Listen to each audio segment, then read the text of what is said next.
In this video, I'm about to show you how to get second RBC credit card. First, open Google Chrome on your computer and search for RBC.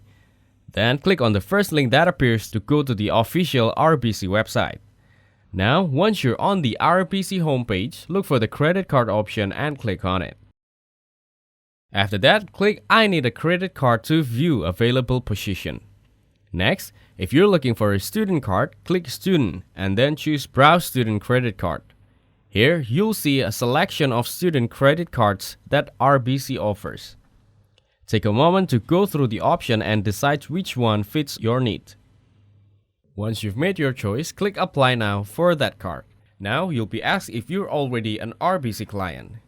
Select Yes or No based on your status with RBC. From here, you can continue following the steps to complete your application for your second RBC credit card. Thanks for watching. Don't forget to like and subscribe.